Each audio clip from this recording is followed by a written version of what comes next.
Olá, estamos começando mais um Ludologia. Hoje a gente vai falar de quanto vale um jogo, um episódio super especial, porque a gente tem mais um convidado especial aqui. Mas antes, eu sou o Carlos Eduardo Corrales, do delfos.net.br, e como sempre eu estou aqui com meu grande amigo Johan Barks. E aí, Johan? Salve, salve, galera. Bom dia, boa tarde, boa noite, conforme a ocasião para todo mundo.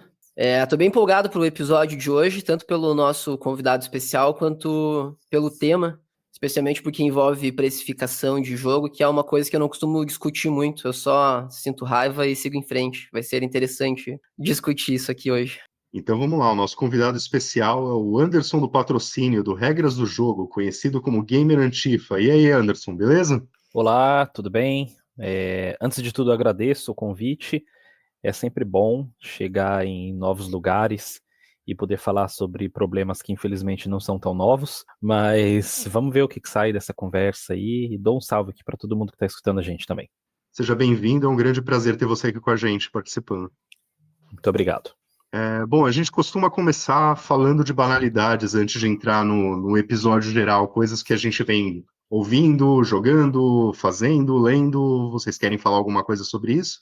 Quer começar, Anderson? Fique à vontade, já que você é nosso convidado. Faça as honras. Olha, ultimamente eu tô numa fase assim que ela tá meio maluca, né? Eu tô em transição de empregos, tô nessas situações todas, então eu tenho mais escutado alguns podcasts e acompanhando as notícias sobre videogames do que efetivamente jogado, né? Até porque eu tô meio que numa entre-safra da minha biblioteca pessoal. Eu tenho um backlog e eu não costumo muito seguir a ordem aí de lançamento das coisas da indústria. Eu vou jogando o que dá para jogar e o que eu tenho interesse, independentemente de quanto tempo tem de mercado. Mas, por enquanto, eu não tô me aventurando em nada muito novo, não. O que eu tô jogando, na verdade, é recente, mas não é. Já tem uns meses que tá aí no mercado, que é esse último Príncipe da Pérsia, que ele tá bastante interessante. Comecei ele faz uns 3 dias, então eu ainda tô me familiarizando com alguns conceitos, com algumas coisas, mas não tenho uma jornada suficiente para falar a respeito dele com consistência. O que eu Você tô está achando falando do interessante. Prince of Persia Rogue ou do que saiu um pouquinho antes? Porque ano passado saíram dois Prince of Persia. É o Prince of Persia, deixa eu até olhar aqui, ó, o nome dele. É o The Lost Crown, a Coroa Perdida. Príncipe da Pérsia, a Coroa Eu não Perdida. me lembro os nomes. É, Mas e ele é roguelike ou é o não, Metroidvania tradicional? ele é um Metroidvania Sei. tradicional, e ele é interessante porque ele segue aquela linha, né? Você joga com um personagem que seria ali da Pérsia, que a Pérsia não existe mais, né? Mas é o que hoje é a Turquia e etc e tal. Mas assim, você joga com esse personagem que não é um personagem branco, né? Um personagem preto com uns dreads, com umas coisas assim. E o elenco do jogo, os personagens, eles refletem um pouco essa identidade do que a gente chama de Oriente Médio. Então, acho bastante interessante. Ele é um jogo muito bonito, eu tô jogando no PlayStation 5. Ele é muito fluido, assim, muito gostoso de jogar e de controlar. Mas como eu ainda tenho umas 3, 4 horinhas dele, por enquanto, então eu não posso falar com muita profundidade. Mas, inicialmente, eu posso dizer que está sendo uma experiência legal.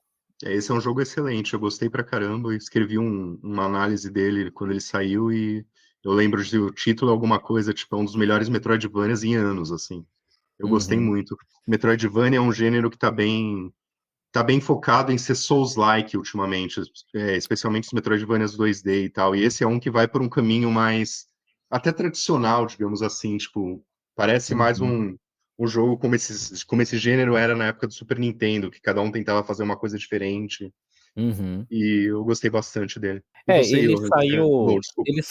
ele saiu no começo do ano passado, né? Se eu não me engano, Isso. é uma coisa, tem aí um aninho já. Então, é aquilo, né? Entrou em promoção esses dias, eu vou jogando conforme dá pra jogar. Espero que esse mês, quer dizer, esse mês já não posso dizer mais, né?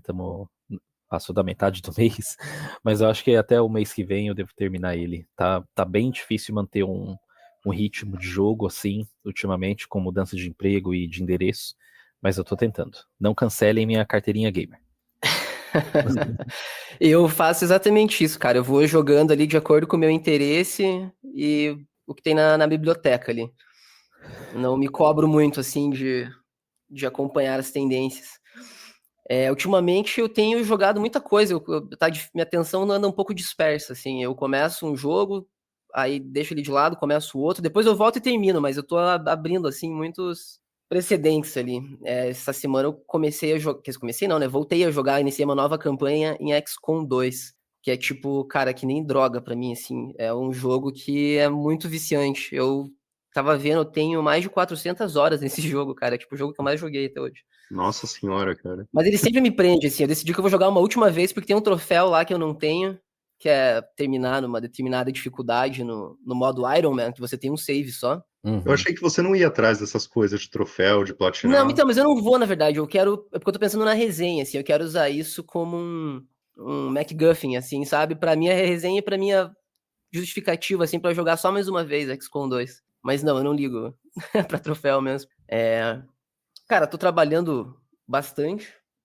Então, boa parte da minha última semana aí foi trabalhando. E também comecei a ler este livro aqui, Metrô 2033, Olha que só, inspirou, Metro Redux. o que inspirou os jogos do Dmitry, sei lá, Glukovsky. Com certeza não é assim que pronuncia, né? E bem interessante o livro, cara, muito legal. Ele, logo no começo, assim, ele já dá um panorama de como funciona, né, essa civilização ali que se estabeleceu no metrô e tal. Eu não sei se... Imagino que tenha também, né, a linha vermelha dos comunistas no jogo. Eu não sei porque eu não joguei ainda. Mas é muito interessante, cara. Ele fala como os comunistas travaram uma guerra ali por vários anos contra outra galera, só porque essa outra galera estava na estação onde ficava o Kremlin ali e tinha acesso a símbolos do comunismo. Isso tem E bastante a ver com o que rola lá em Jerusalém, né? Em Israel, essa história aí, tipo, de brigar E pela história da Terra em si. é um livro comercial, assim, mas ele é muito bem escrito, cara. Tô gostando bastante, assim. Eu li pouco ainda, ele acho que talvez umas 40 páginas. Mas é bem interessante. Eu não sei se vocês sabem, mas o cara, quando escreveu esse livro, o Dmitry, ele tinha 20 e pouquinhos anos, assim. E ele começou a publicar os textos na internet. Foi publicando o livro em partes, assim, acho que num blog que ele tinha. E no fim das contas, uma editora comprou e virou, né, um best-seller, a ponto, né, de termos aí vários jogos. Eu já escutei alguma coisa nesse sentido, assim, mas eu confesso que eu não fui muito atrás para saber se a história era verdadeira ou não, mas acho bastante interessante essa lore do livro. Uhum. E é isso, esse é o resumo aí da minha última semana. Eu vou até fazer um comentário diferente, a gente normalmente foca mais em games e tal, mas eu, aproveitando o nosso convidado, ontem eu assisti um filme que chama Sobreviventes. Imagino que vocês não conhecem ainda, né? Ele deve Não. passar nos cinemas nos próximos dias, foi cabine ontem. Uhum. E é um filme que tem uma temática muito interessante, é uma coprodução Brasil e Portugal, e daí a história é um navio negreiro no fim do século XIX, que naufraga, e daí, tipo, os escravos e os senhores que estavam no barco ficam, tipo, livres das amarras da sociedade, e eles refazem a relação entre eles. Eu acho que é bem interessante, mas eu gostei mais da proposta do que o filme faz em si. Mas é bem legal a ideia, assim, tipo, mas eu acho que eles seguiam uns caminhos meio clichê, sabe? Eu esperava que tivesse uma discussão mais interessante de todas as amarras sociais relacionadas a isso. Eu Mas tô você olhando recomenda? aqui. Eu tô olhando aqui. Tananana, Você ainda vai. recomenda o filme, Corrales, apesar do... Recomendo, ele é um filme que não é chato, embora ele se estenda muito em algumas cenas. Tem uma cena lá de ritual, de dança, sabe? Que fica, tipo, vários minutos. Eu chegava a pensar, tipo, cara, respeita meu tempo. Mas, tipo, ele não chega a ficar chato mesmo assim. Mas eu esperava mais. Acho que filmes de zumbi, em geral, tem uma discussão que eu acho mais interessante dessa parte social. Eu esperava que fosse mais pro lado do...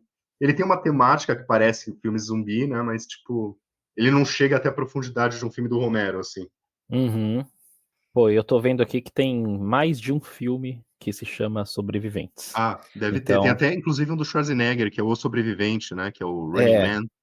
Então, tem um aqui que se chama Sobreviventes e que tá num serviço aqui no streaming da Amazon, que é de 2015, e tem esse que você está falando agora que é desse ano, né? Então, você que está nos escutando, não confunda os filmes. E tem outro que se chama Os Sobreviventes, claro. É um título bem comum, né? É isso. Cuidado, gente, estão tentando enganar nós. Mas então, vamos entrar no cerne do nosso assunto agora, que é quanto vale um jogo.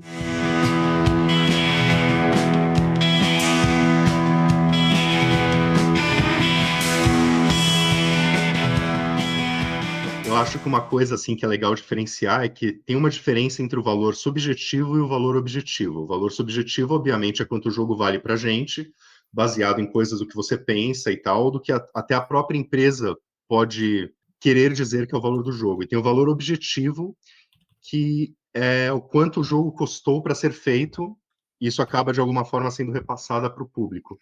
Por exemplo, fazendo um paralelo com música, um álbum com orquestra e coral custa mais caro para ser feito do que um álbum com voz e violão. Então, da mesma forma, um GTA custa mais do que um Mario Kart, porque tem muito mais trabalhos envolvendo na produção dele. Isso é o objetivo. Agora, obviamente, o subjetivo, como a própria Nintendo falou, aumentar o valor do Mario Kart, tipo, eles acham que o jogo vale isso, porque tem muitas horas de entretenimento e tem muito conteúdo e coisas assim, mas sim, ele também não tem um monte de coisas que causa custo no jogo, como um GTA, que é o caso os atores, a trilha sonora licenciada, todas essas coisas. E aí Eu também, acho. pode Desculpa, falar. perdão. Eu pensei que você já tinha concluído. Eu ia entrar no outro assunto, mas pode falar. Então, eu acho que nesse ponto da conversa é o ponto da gente entender a diferença. Primeiro, a diferença de preço e de valor, né? Acho que. E são conceitos muito simples, né? Preço é o que está ali na prateleira e valor é o quanto aquilo vale para você. Vai ter jogo, vai ter coisas, vão ter situações na vida que você vai olhar e vai falar assim: nossa, se isso aqui custasse, sei lá, 3 vezes mais, ainda assim eu pagaria, porque o valor daquilo para você é muito mais alto e não corresponde necessariamente ao preço, né? Então, tem essas relações todas, né? E tem uma outra questão que é a seguinte: o custo de produção ele deve refletir o preço do valor final do produto? Porque se for assim, a gente vai cair numa outra seara que é a seguinte: GTA custa muito para ser produzido. Então é justificável que o GTA seja vendido a $80, porque o custo dele foi maior, sendo que, independentemente do quanto você determine que ele vai ser vendido enquanto preço final, em quantidade ele vai vender muito, né? E essa quantidade é onde vai cobrir o custo de produção, que é o que aconteceu, por exemplo, com o GTA V. Então, quando a gente pensa em preço, em custo, em valor, a gente fica diante de uma bifurcação que não são só dois caminhos, que é o vale ou não vale, né? A gente tem essas complexidades que são complexidades próprias do modo de produção capitalista, né? Falando sobre isso, sobre a quantidade de vendas, né? O que importa para a empresa é quanto eles arrecadam com as vendas do produto. Então, assim, de repente o GTA pode custar $10, mas vai vender 300, 500 milhões de cópias, e daí vai ganhar mais do que, tipo, um outro que custa 80. Sim. Uma outra coisa que eu queria diferenciar é que, ultimamente, a gente tem tido um caso de valor confuso. Por exemplo, um exemplo que eu cito é o Ninja Gaiden 2 Black. Ele é um remake do Ninja Gaiden 2, mas é um remake que tem menos coisas do que o Ninja Gaiden Sigma 2, que está disponível remasterizado na coleção Ninja Gaiden Master Collection. Sim. E essa coleção, hoje em dia, ela é mais barata, com os 3 jogos e o Ninja Gaiden Sigma 2, ela é mais barata do que o Ninja Gaiden 2 Black. Isso eu acho que é uma coisa, tipo, justamente o que vale no jogo foi o trabalho feito no remake, foi o que vocês acham sobre isso, sobre essa história confusa? Eu acho que o remake, ele tá sendo vendido dentro de uma caixinha da performance, da otimização. que é uma coisa, por exemplo, que a trilogia remasterizada, republicada, ela não faz tão bem.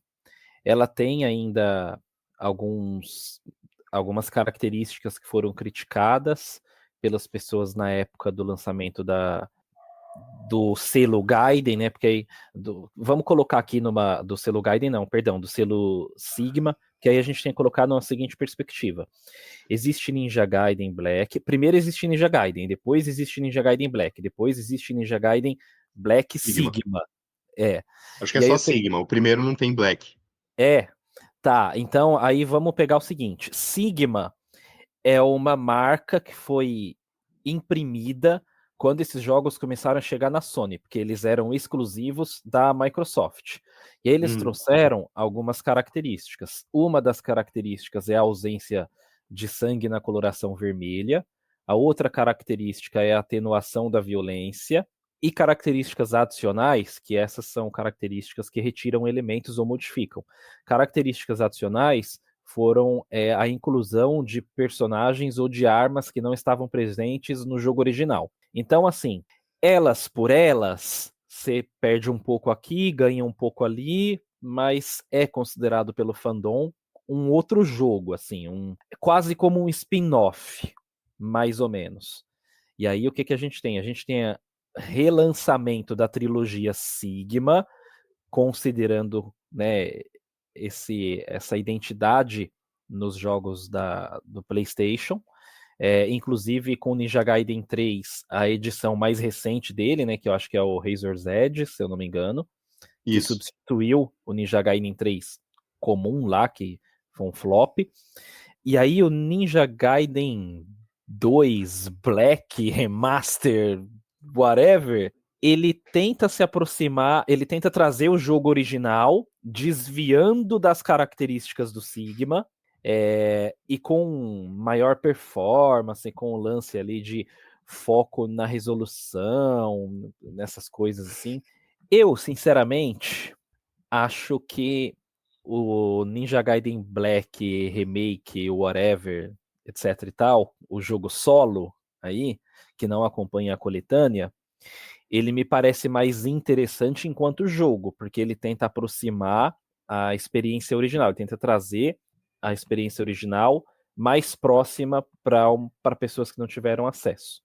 Já os jogos da série Sigma, eu acho que eles são para quem não é um fanboy tão ardoroso assim, e que quer ter uma experiência hack and slash acima da média, ok, e que pro cara aquilo vai representar um conhecimento, uma imersão na série. Então eu acho que esse último jogo, ele é mais para fãs, assim, para quem é fã da série. No caso, o Black, ele trouxe de volta coisas como a violência mais explícita, os membros decepados ficam parados no chão e tem mais sangue e tal, mas ele, por exemplo, ainda tem menos inimigos do que tinha no Ninja Gaiden 2 de Xbox. E ele não tem nenhum dos chefes que foram incluídos no Sigma, e eles também tiraram os chefes que existiam no Xbox e que foram tirados no Sigma. Então acaba sendo uma amálgama entre o Sigma e o Ninja Gaiden 2. Nenhum deles se substitui. Esse que é o caso, e daí acho que fica bem confuso essa história. Tipo, para você ver todo o conteúdo, você precisa jogar os 3 jogos. Pior que é. É muito maluco isso, cara. É que, na verdade, o que me parece, né, é que não houve um consenso entre quem esteve na produção do jogo do que seria uma versão definitiva desse jogo, assim. Me parece que em cada momento essas decisões foram tomadas por pessoas diferentes, assim, que tinham visões diferentes do que é o Ninja Gaiden 2, por exemplo. Você quer falar alguma coisa sobre isso ou não podemos seguir em frente?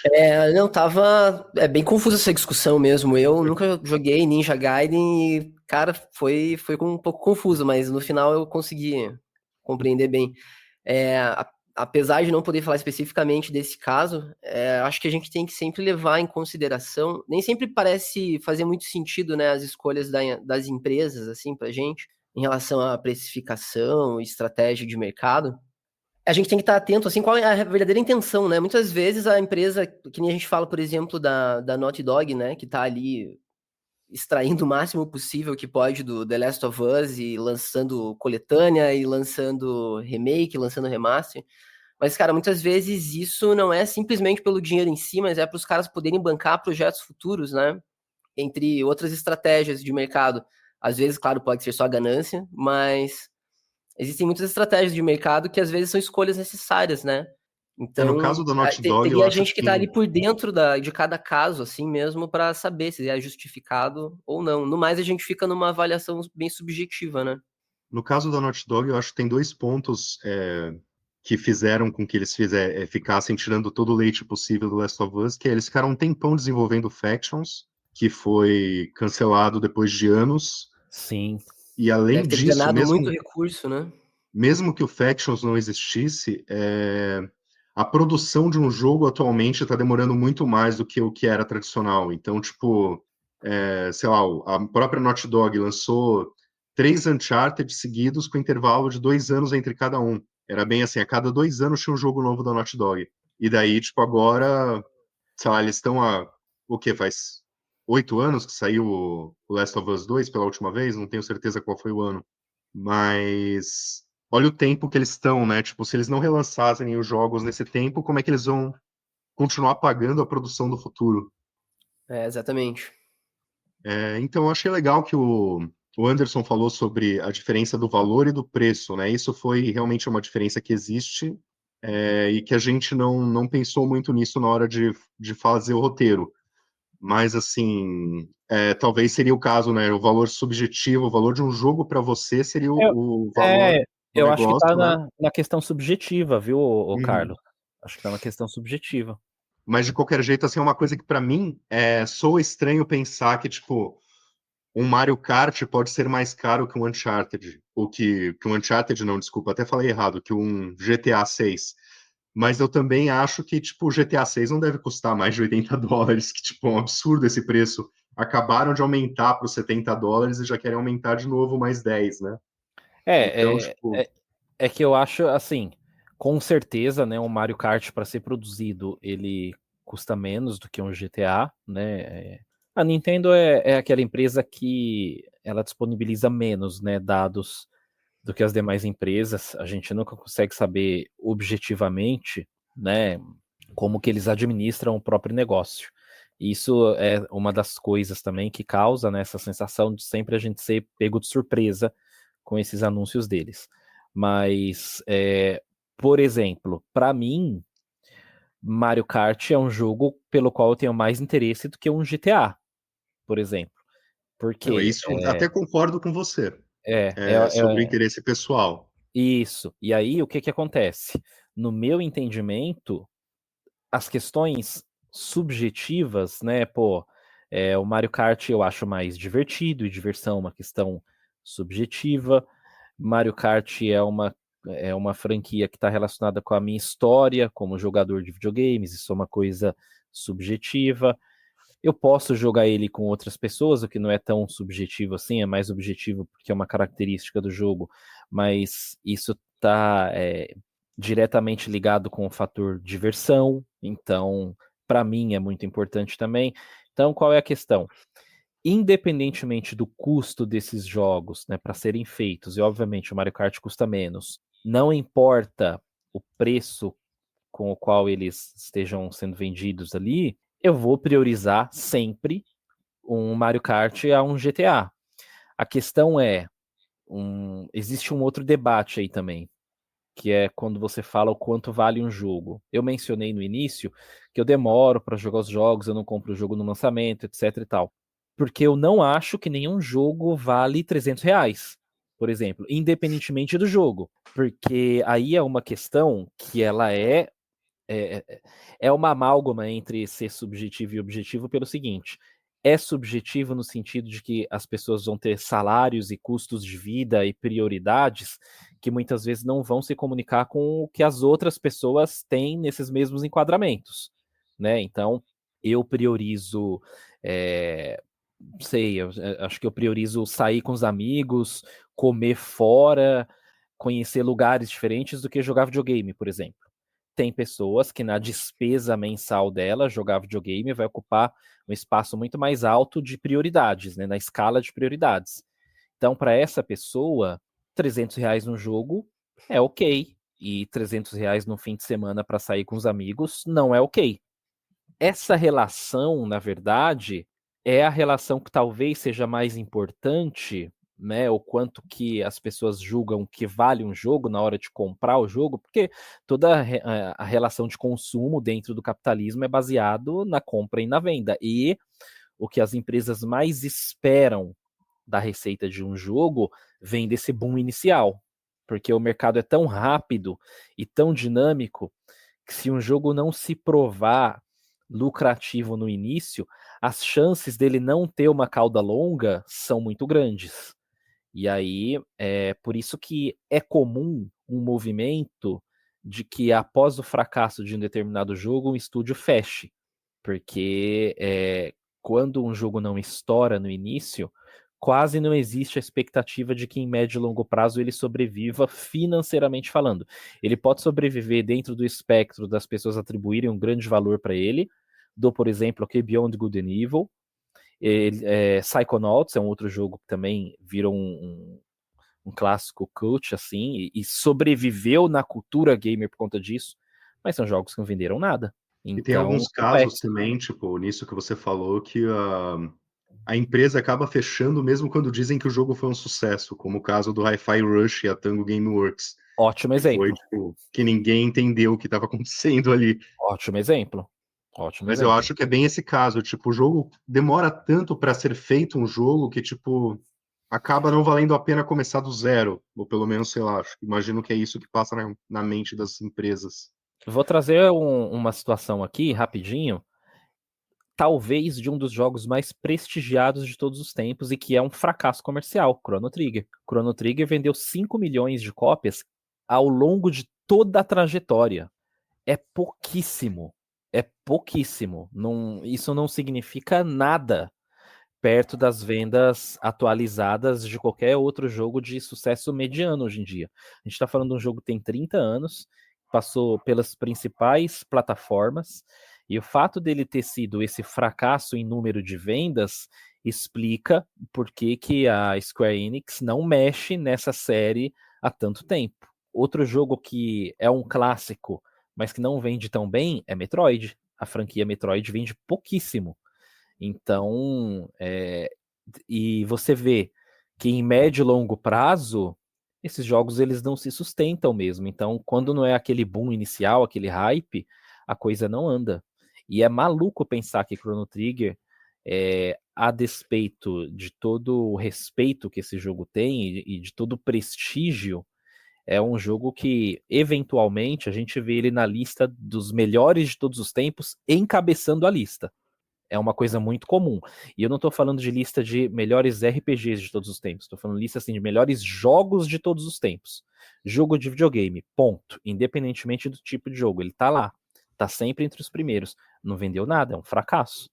Eu achei curioso que você falou do Metroid. O Metroid é um desses casos que, tipo, a Nintendo continua fazendo Metroid de vez em quando eles conseguem fazer, mas é meio que parece assim que nem os estúdios que fazem filmes mais independentes, assim, tipo, parece que eles fazem pelo bragging rights, sabe? Não necessariamente para faturar, mas para dizer, nós temos o Metroid, olha, é chique o Metroid.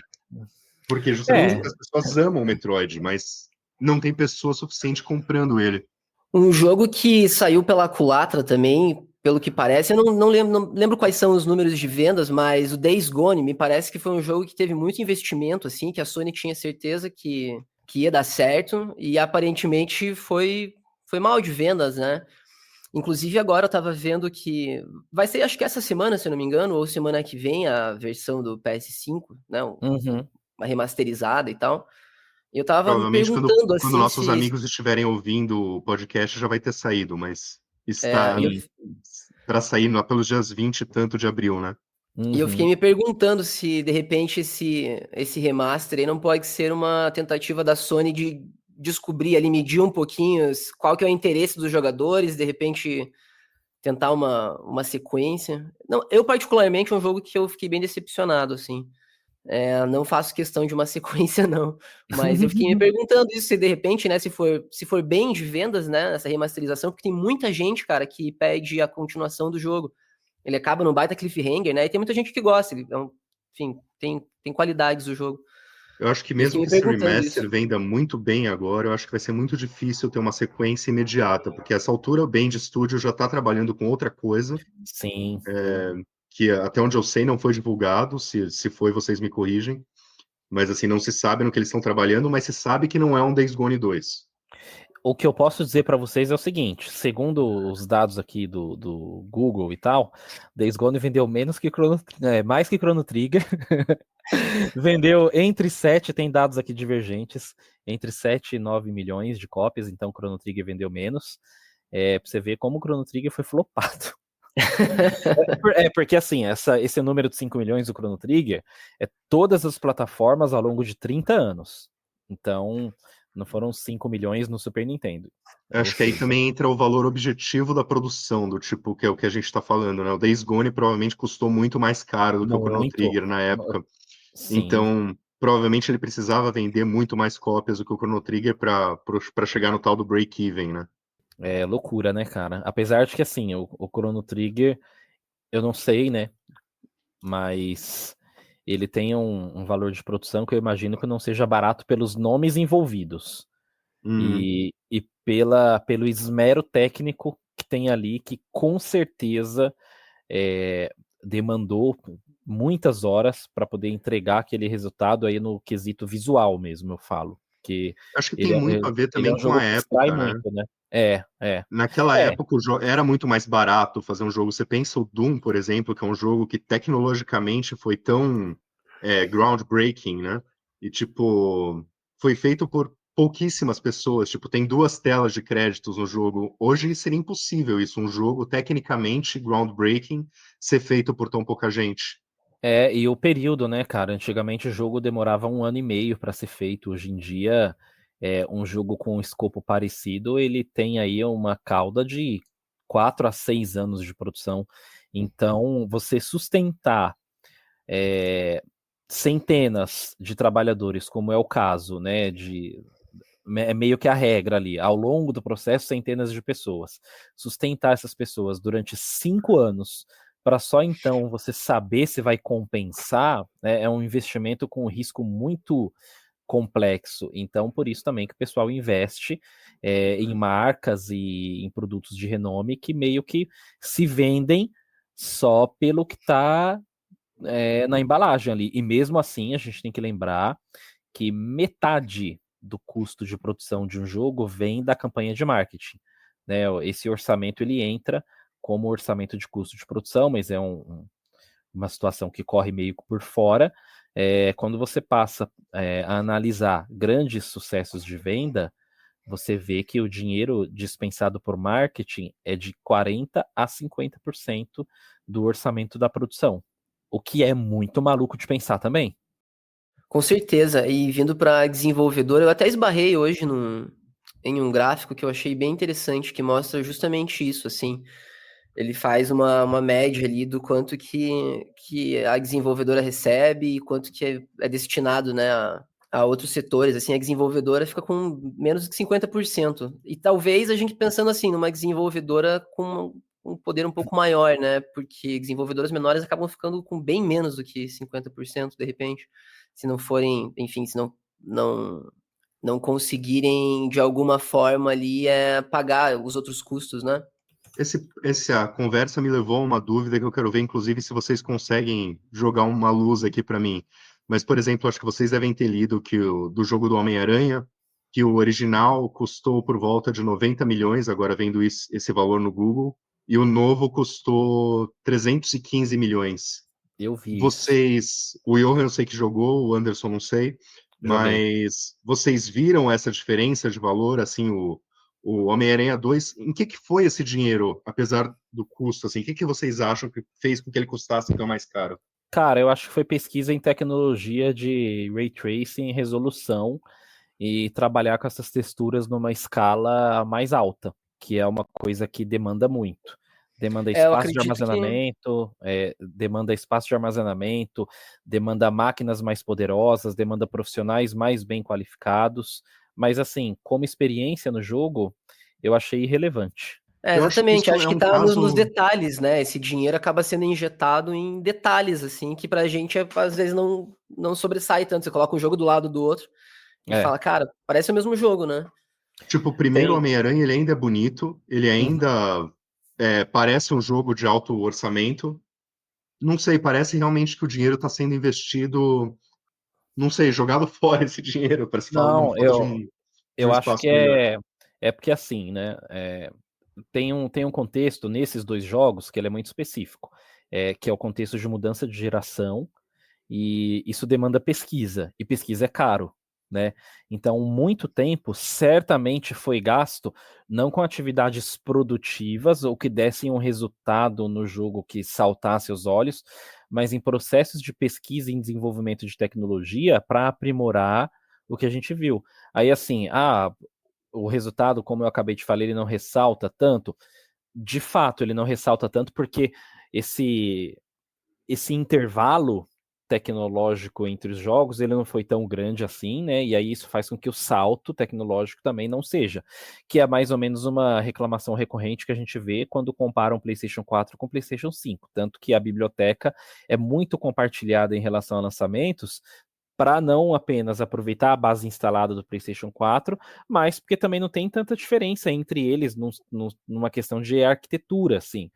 Então, eu acho que houve um processo muito extenso, né, para pesquisar texturas, processos de iluminação, ray tracing, essas coisas, e a gente acaba não vendo muito o resultado disso, até porque, se você parar para pensar, para que esse resultado seja sensivelmente perceptível, você tem que ter uma televisão de R$ 6.000, você tem que ter uma soundbar caríssima também, que vai estar mais ou menos na casa desse investimento. É complexo, é tudo muito complexo. Eu tava lembrando agora daquela mecânica de wingsuit. Cara, só aquilo ali deve ter custado uma grana. Você pensar no quanto tempo os caras levaram pra desenvolver, pra pensar naquilo, pra conseguir aplicar, pra Sim. usar em forma de mecânica, né, para Uhum. fazer aquela cidade funcionar ali, remodelar a forma como você se movimenta. Eu acho que foi a maior diferença pra mim, assim, foi essa mecânica da wingsuit, cara. Eu achei que isso mudou bastante coisa, assim, na forma como jogar. E Tem você a não acha que é dinâmica o. também, tem a dinâmica também do loading do SSD, né? Que é uma outra coisa que custa muito caro. Então, o pessoal aprender a trabalhar no desenvolvimento de jogos com essa tecnologia, enquanto estava fazendo ele, com certeza, enquanto o jogo estava sendo desenvolvido numa outra linha paralela, tinha profissionais que não estavam trabalhando no desenvolvimento do jogo, em objetos e em características do jogo, mas na otimização dessa tecnologia. Esse caso da Wingsuit, você não pensa que se fosse uma coisa, sei lá, vamos supor que esses dois Homens-Aranhas estivessem no PlayStation 3. No caso, quando as continuações não tinham esse salto absurdo de valor. Você não imagina que poderia ser uma mecânica que poderia ser implementada também numa continuação do Homem-Aranha 1 para o 2, no PlayStation 3, independente de ter de triplicar o valor do custo do jogo? Não, eu acredito que poderia ter sim, mas a gente tem que levar em consideração, acabou sendo só um exemplo, né, claro, não foi isso necessariamente quem encareceu o jogo. Tem que considerar realmente, como o Anderson estava falando, né, esses pequenos detalhes ali, toda a estrutura envolvida, né, para dar suporte para pesquisa, desenvolvimento de novas tecnologias, de novos profissionais, capacitação. Eu acho que tudo isso tem seu custo, mas ainda me chama a atenção que o quanto aumentou o orçamento de um jogo para o outro.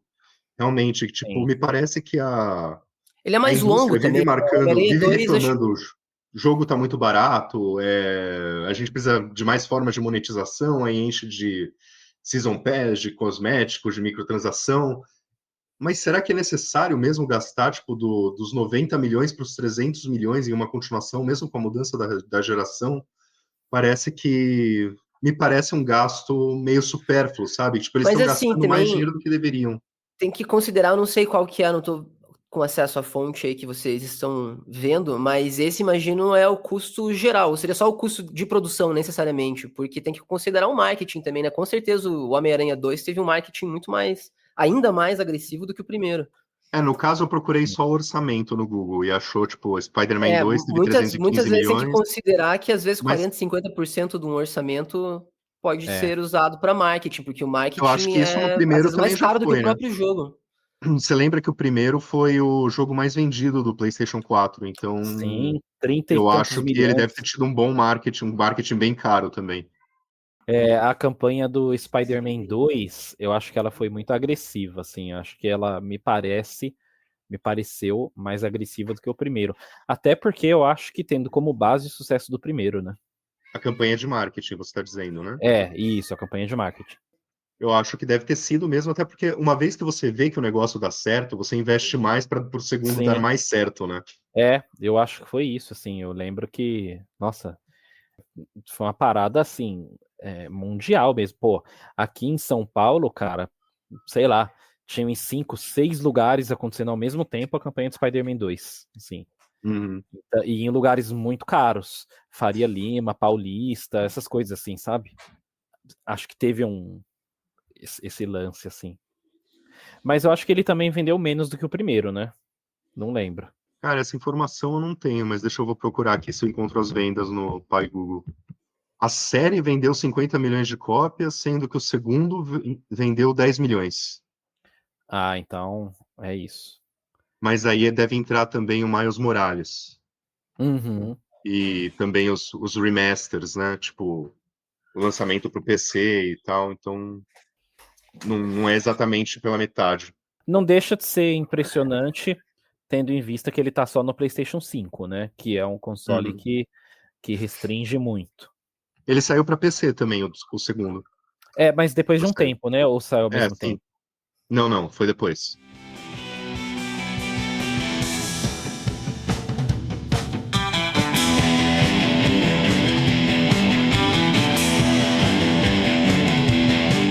E a gente está falando então de cada feature, o Anderson falou bastante do valor da pesquisa, né? De quanto a pesquisa custa. O que vocês acham que acrescenta mais valor para vocês, especificamente? Coisas como trilha sonora orquestrada, atores, cutscenes altamente dirigidas, ou gráficos realistas, ou, enfim, todas essas coisas caras. O que vocês valorizam mais em um jogo?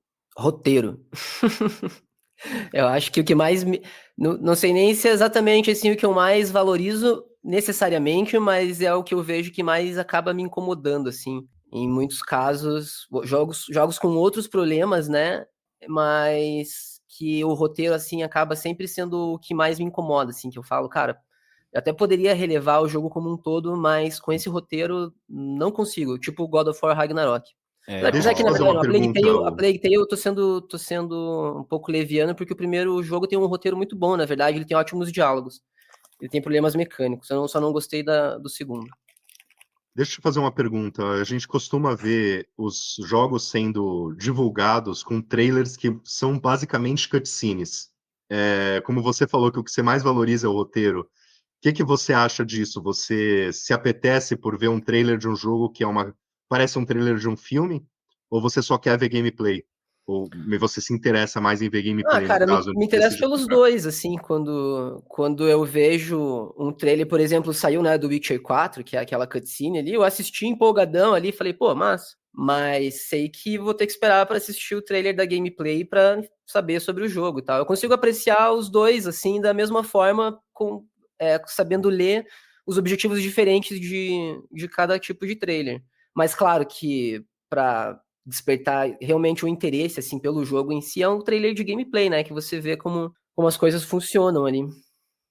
E você, Ó, Anderson? Olha, eu tenho uma opinião muito parecida com a sua, ô Johan.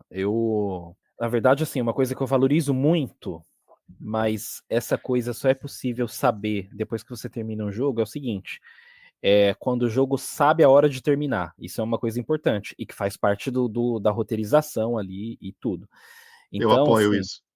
eu posso dizer, o jogo durar 100 e poucas horas, para mim não é um atrativo, não é uma coisa que me chama a atenção necessariamente como qualidade. Não acho que assim, você falar que um jogo ser longo é uma coisa que automaticamente se traduza numa qualidade. Eu acho que se ele é longo, mas ele mantém o interesse com um roteiro bem executado e com mecânicas bem executadas, além de outras questões, né, como por exemplo, uma boa identidade visual que seja interessante independentemente do estilo e uma trilha sonora que faça sentido para aquela experiência, o jogo pode durar 500 horas que estamos aí, né?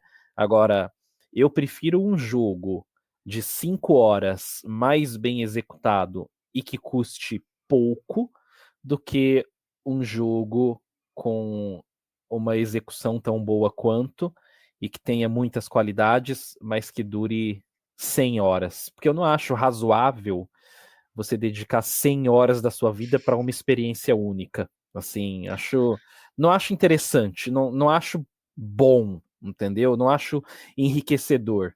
E eu Eu acho também que não. em 5 horas, sendo bem sincero, em 5, 6, 7 horas, você consegue entender, ver, absorver e aproveitar tudo que um jogo teria para te trazer. Não importa que jogo fosse esse, assim. E eu pensei muito nisso na época do Death Stranding. Death Stranding ele tem vários problemas, o Kojima escreve muito mal, o roteiro dele é muito bagunçado, muito confuso, tem diálogos péssimos, tudo isso. Mas ele tem propostas muito interessantes. Tudo aquilo sem combate e num jogo de 5 horas, puta que pariu, cara, seria um jogo incrível. Mas como é um jogo do Kojima, ele tem que ficar repetindo a mesma coisa inúmeras vezes, aí aquele fascínio com os Estados Unidos, aí uns nomes engraçados para uns personagens, umas coisas assim que não tem razão de ser. Então, tem muito jogo que seria melhor se fosse menor. O contrário também é verdade, tem muito jogo curto que se fosse mais longo ia ficar ruim. Mas o que eu valorizo coesão e coerência. Eu acho que quando um jogo consegue, numa síntese, ser coeso com todas as partes e todas essas partes me entregarem uma coerência final na forma de uma experiência que valeu a pena, eu gosto. Então, é por isso que cada vez menos eu tenho jogado os medalhões da indústria, os Triple A's, e tenho jogado mais jogos independentes e jogos de médio orçamento, que eu acho que é uma coisa que falta e que foi, por exemplo, a grande característica da geração do PlayStation 3 e do Xbox 360. O tanto que tem de jogo mediano nessa geração e como essa geração foi excelente, nossa, é incrível. Eu concordo com você e sobre ser inviável, né, jogos de 100 horas ou mais, acho que todos nós concordamos, né, que até a gente já falou sobre isso alguns episódios atrás, assim, que Piada rola, recorrente do Friends, né? rola uma saturação, né, cara, de você muitos jogos muito longos, assim, quem é que tem tempo, né, para ficar investido? Tem um monte de jogo por aí esperando na fila. E eu digo isso me contradizendo de certa forma, né? Porque, como eu disse no começo do episódio, eu estou com 420 horas no XCOM 2. Mas é um problema que eu sei que eu tenho que tratar, assim. E acho que depois que eu terminar essa nova campanha, eu nunca mais vou encostar nesse jogo. Eu vou aposentar ele. Mas aí tem uma outra diferença, né? Porque, por exemplo, eu tenho, sei lá, 300 horas no Bloodborne. Mas é porque eu rejoguei, eu construí essa experiência com base em outras builds, eu explorei o jogo de formas diferentes, mas eu penso assim, artisticamente, vamos lá. Eu nem gosto de usar esse termo porque videogame ser arte é uma outra discussão. E nem acho que seja imediatamente e ontologicamente arte. Existe advergame, existe jogo empresarial, existe jogo com outros propósitos. Então, assim, videogame igual a arte, tá errado. Mas não é esse raciocínio aqui. O raciocínio é o seguinte: quando você pega uma proposta, o jogo, uma proposta, né, coesa, fechada, independentemente de quantas vezes você quer jogar esse jogo, quando ele entrega uma experiência numa embalagem menor, mas com mais qualidade, pô, é muito melhor, cara. É muito melhor. Eu acho que a gente falou bastante aqui justamente do que a gente valoriza de forma totalmente subjetiva, mas a ideia da pergunta era justamente dessas coisas mais caras, especificamente dos jogos, o que a gente gosta mais. Não só do que a gente gosta mais dos videogames em si, mas Objetivamente, dessas coisas como trilha sonora orquestrada, atores, sabe? Tipo, o que vocês valorizam mais eu, dentro dessas coisas? eu diria, assim, resumiria em em mecânicas e uma jogabilidade que seja gostosa, assim. Um jogo pode ser barato e ter uma excelente jogabilidade ali, que seja calibradinha, Sim. que seja gostoso, assim, né? Aquela coisa de uma física responsiva, uma movimentação fluida. Eu não sei exatamente como colocar isso. Seria a jogabilidade em si, de certa forma, né? Que é uma Uhum. junção de vários outros elementos. Mas eu diria que sim, o que eu valorizo mais é um jogo ser É que não é gostoso necessariamente uma ali coisa cara também, é de uma você coisa do jogar, feeling do assim. jogo. É importante, sem dúvida. Eu também dou um grande valor subjetivo a isso. E Olha, vocês já pensaram pode falar. uma coisa que eu valorizo muito, cara, é quando consegue entregar um mundo interessante, uma construção interessante ali de ambiente, de identidade visual, de proposta. Não precisa ser gráfico fotorrealista, não é isso. Mas independentemente do estilo, né? Porque o fotorrealismo é só um estilo. Independentemente do estilo, quando aquele mundo tem uma coesão artística, quando ele parece crível, no sentido de que tudo ali faz sentido, né? Tem um propósito, por exemplo, os Zeldas mais recentes. Eles são jogos feinhos até, assim. A gente observa pro Nintendo Switch, é ok, é um feito ali, tudo, mas é que aquele mundo, ele é tão coeso, né, principalmente o primeiro, que foi onde mais a gente foi impressionado, né? Ele é tão coeso, ele é tão interessante, você acredita que aquele mundo realmente existe naqueles termos? Eu valorizo muito isso. Isso que você falou me lembrou, vocês já jogaram Outcast? Já, pô. Esse é um Não. jogo que, eu gosto muito do mundo dele, eu gosto mais do mundo até do que do jogo. Ele é uma coisa que, Uhum. assim, quando eu estava explorando o mundo e tal, eu sentia quando, tipo, eu era adolescente, eu ficava olhando as capas de CDs de heavy Sim, metal no quarto e pensando, tipo, puxa, como seria legal explorar esse mundo. E, tipo, o sim, Outcast é basicamente isso, é uma capa de um CD para você explorar, sabe? é. E vocês já pensaram em coisas que tiram o valor de games, até coisas que, tipo, a indústria pode pensar que coloca valor nos games, mas que acaba tirando, ou pelo menos eu acho que tira, vamos ver o que vocês acham, mas coisas como Season Pass, desafios diários, cosméticos cobrados, loja vendendo breguetes logo na primeira página. São coisas que a indústria pensa, né? Tipo, a gente vai oferecer esses serviços extras, o tal do time saver, que a Ubisoft gosta de falar. Sim. Mas eu sinto que essas coisas fazem com que o jogo pareça barato ou pareça desesperado para ser vendido. E eu queria ouvir Cara, vocês sobre isso. eu acho é, horroroso, horrendo, mas é como o capitalismo agressivo funciona, né? Mas eu, na verdade, eu vejo muito pouco isso. Acho que os jogos que eu escolho, assim, que eu seleciono, em geral, não tem. Minha última experiência com isso, acho que foi em algum Assassin's Creed ou algum jogo da Ubisoft, assim, que você abre e parece que você tá entrando, tipo, na C&A, né? Que vem alguém assim, não, você tem o cartão C&A, mas veja o cartão C&A, mas pega o cartão C&A, e você fala, porra, não quero, cara, eu quero jogar só, me deixa passar, pelo amor de Deus. A Ubisoft especificamente é tudo assim. É tipo, acho que até o Prince of Persia que você estava falando, né, Anderson? Ele já tem uma lojinha logo na capa, Já, né? já, ele já tem DLC, tem umas roupas Você já diferentes lá. comprou o jogo e os caras querem que na tela inicial É. você pague mais, você compre mais coisas, cara. Não pare de comprar, continue comprando. Ó, o Carlos comentou uma coisa que eu fico puto, cara. Atividades diárias ou semanais nos jogos.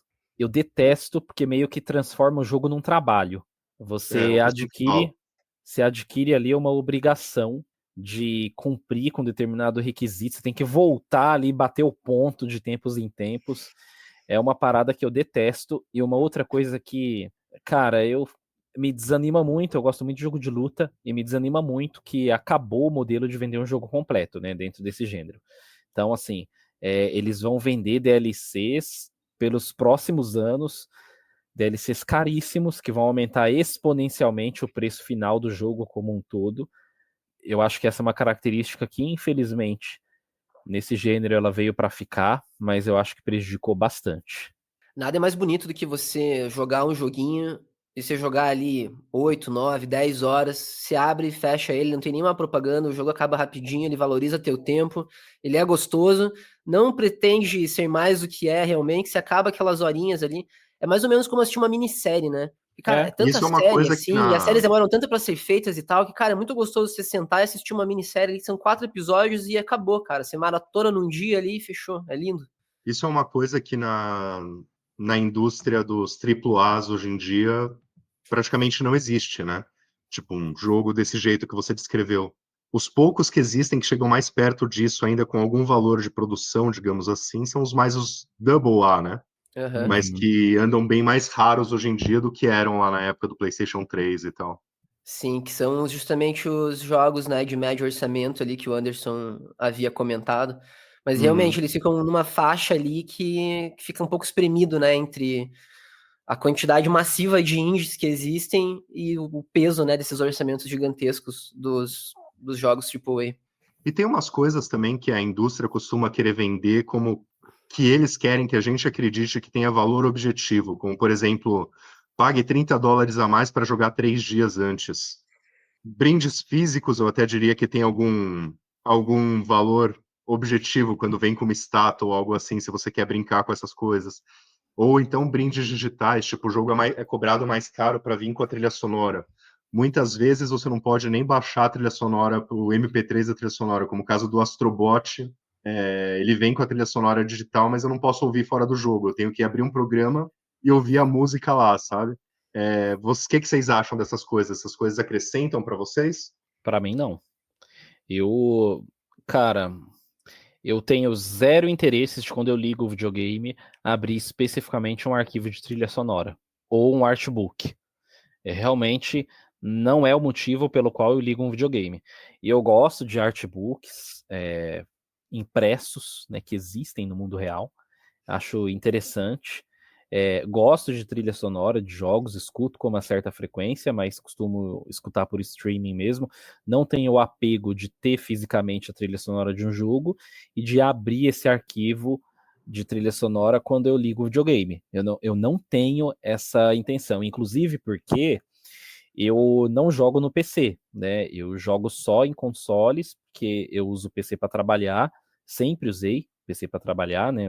Durante boa parte da vida.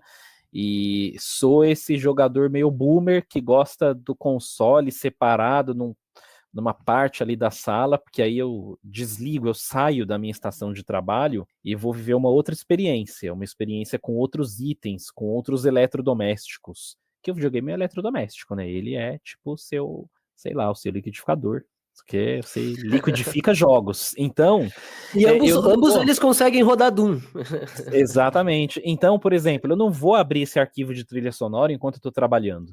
Não vou. É uma outra relação que eu tenho com essas coisas.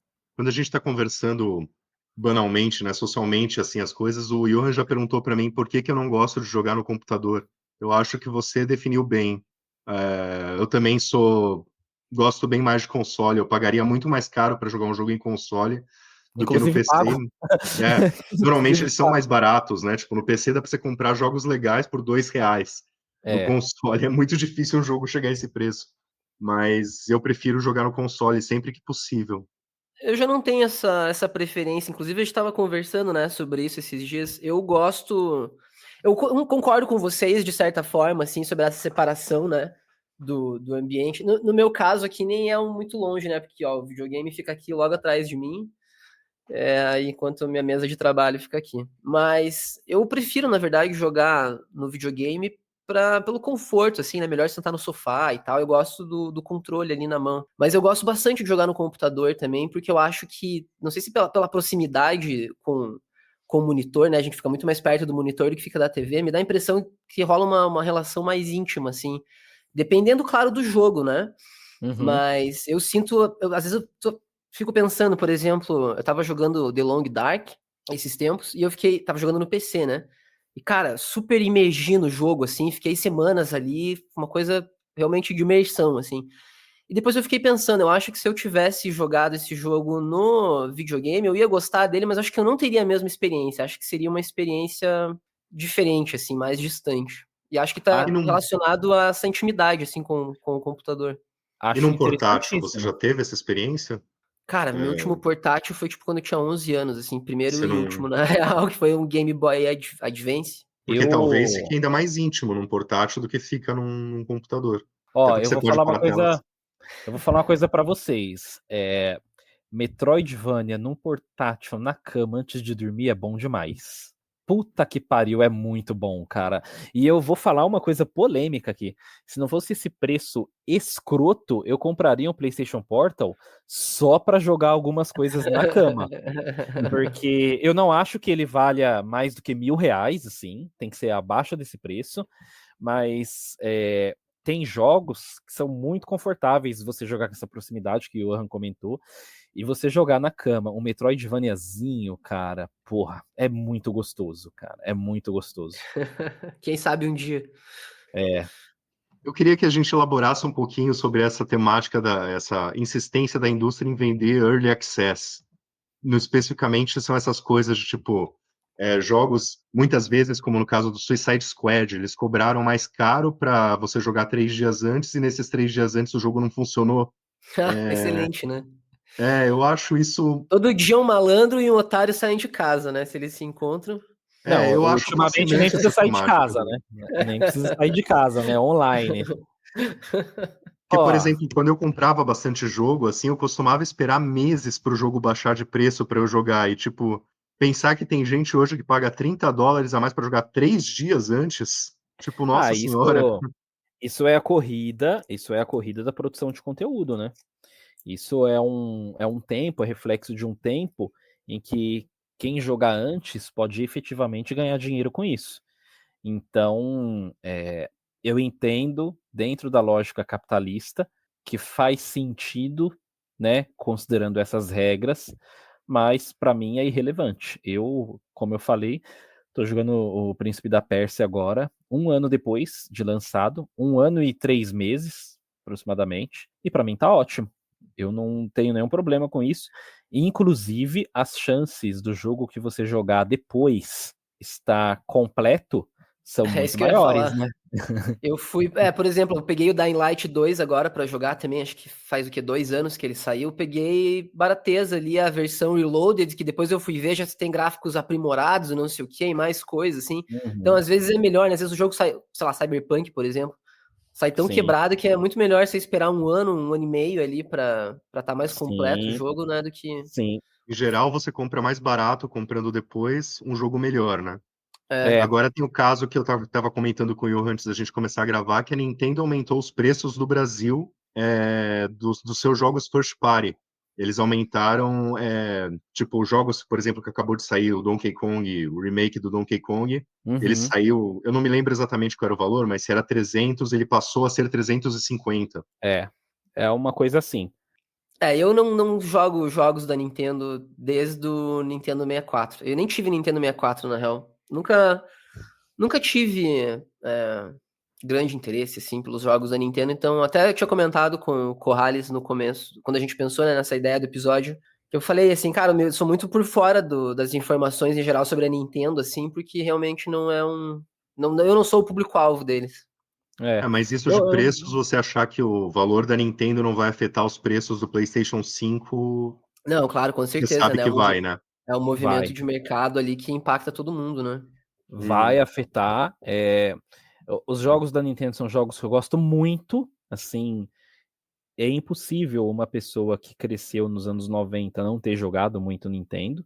Não, não tem como, né? Porque eram, pelo menos assim, ó, até a geração do PlayStation, né? Videogame em grande medida para muitas pessoas era Nintendo mesmo.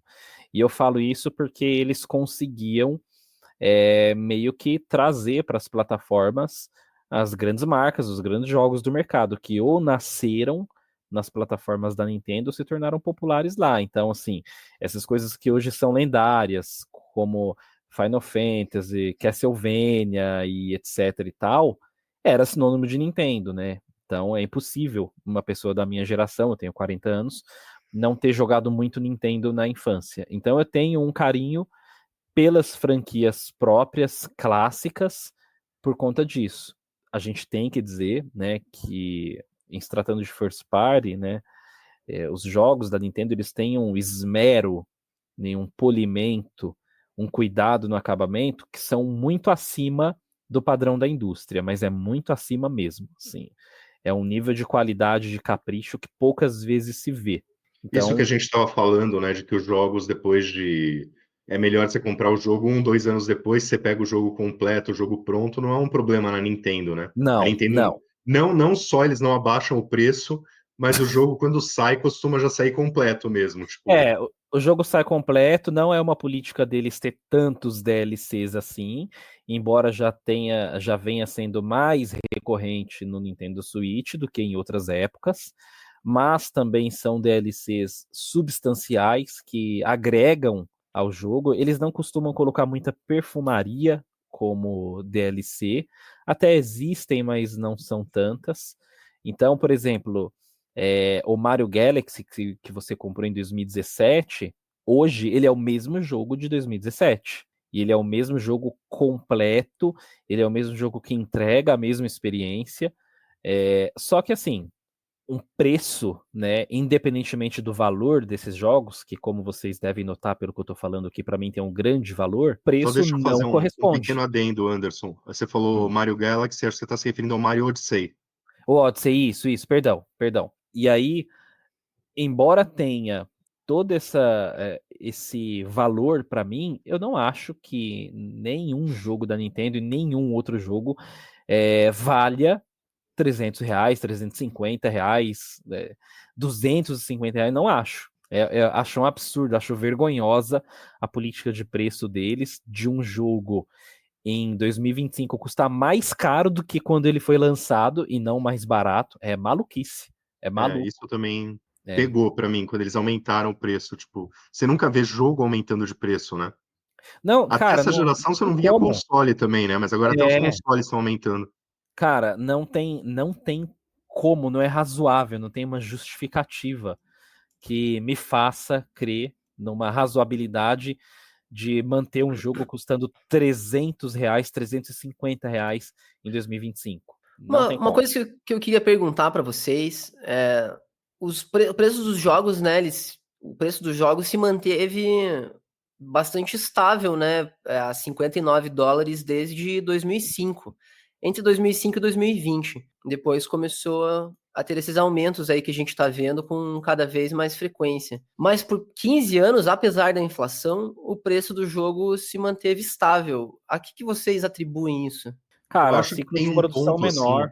Eu acho que esse negócio de ter um preço máximo para uma obra de entretenimento, eu acho curioso, assim, tipo, até certo ponto eu acho que não deveria existir, é que nem você falar, tipo, um carro não tem um preço máximo. Dependendo do carro, você pode pagar até, sei lá, mais caro que uma casa. Uma casa também você pode pagar, tipo, vários preços diferentes. Mas na indústria teve esse negócio do preço máximo, né? Que era os US$ 60. E sempre teve jogos mais baratos. Daí o preço máximo só aumentou a 70. Agora o preço máximo a Nintendo tá querendo chegar a 80. Eu acho que tem o esquema da inflação, teve um esquema de que as pessoas não deixavam eles aumentarem, eles queriam aumentar. E daí veio todas essas coisas de microtransação, essas outras formas de monetização, porque a indústria achava que eles mereciam cobrar mais do que o preço máximo socialmente aceitável. O que você acha, Anderson? Eu acho que o ciclo de produção mais extenso, né, e envolvendo mais pessoas aumentou consideravelmente esse custo. Entendo esse argumento, mas ao mesmo tempo, complementando o que você disse, hoje em dia existem outras formas de monetizar o jogo, então não entendo que o aumento é razoável por conta disso. Um jogo hoje, ele não está mais preso, né, ao preço máximo da venda no lançamento, porque como a gente já falou aqui, sai o jogo e às vezes no mesmo dia do lançamento já tem DLC para o jogo. Então, assim, a completude daquela experiência não vão ser aqueles $70, vão ser aqueles 85, aqueles 90, aqueles 95. Então, é maluco para mim, num tempo em que a gente tem outros meios de monetização que complementam o preço final, esse preço continuar aumentando. Você quer fazer um comentário final, Johan? Não, eu acho que as portas do inferno estão sendo lentamente abertas, né? E acho que vão ser escancaradas quando chegar o GTA 6. Se essas Sim. profecias aí se cumprirem, que eu não acho improvável, não. E a Nintendo meio que abriu essa porta, né, para que a Take-Two agora chegue e realmente abra as portas do Valide, né? inferno pro GTA 6. Cenas para o Bom, próximo episódio.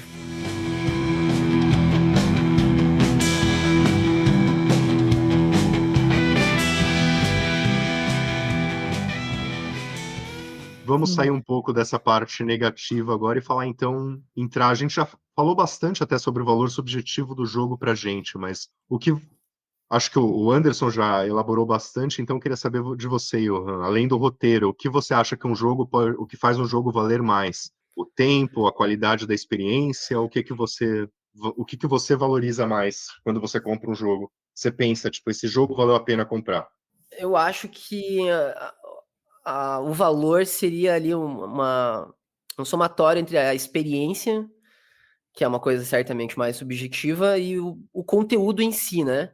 Que vai ser claro mesmo para todas as pessoas e, portanto, uma coisa mais objetiva. Eu acho que a minha resposta é, de certa forma, a resposta de todo mundo. Assim, o que vale é a diversão que aquilo me proporciona ou como me impacta, né? Seja por meio do roteiro, seja da jogabilidade.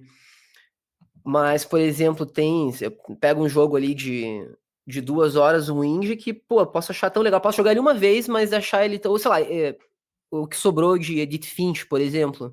What Remains Uhum. of Edith Finch. É um jogo bem curtinho. Eu joguei, acho que 2, 3 vezes. Mas, cara, é um jogo pra mim que vale tanto quanto, por exemplo, o XCOM, que eu joguei em mais de 400 horas. Pra mim são, né, propostas completamente diferentes, mas me impactaram também de formas diferentes. E apesar de eu ter passado muito mais tempo com um do que com o outro, eu valorizo igualmente os dois, assim. O Então, eu tempo não acho é que determinante na valorização da experiência, né? não, acho que é uma soma, assim, de várias coisas, né? Do quanto o jogo é divertido, do quanto ele impacta você, do quanto ele é criativo. Acho que em especial, assim, do que ele desperta em você enquanto jogador. Seria a minha resposta. Você quer falar sobre isso, Anderson? Você já sente que você já Não, matou essa. acho que é isso aí mesmo. E você, É uma- Corrales? Eu, pelo contrário, não valorizo o tempo, eu valorizo pouco tempo. Eu gosto de jogos curtos. Eu gosto daquele esquema PlayStation 3, que um jogo longo que eu pegava era um que durava 10 horas, sabe? Tipo, e hoje em dia é super raro você pegar um jogo de alto orçamento que dura 10 horas, né? Mas, tipo, a quantidade de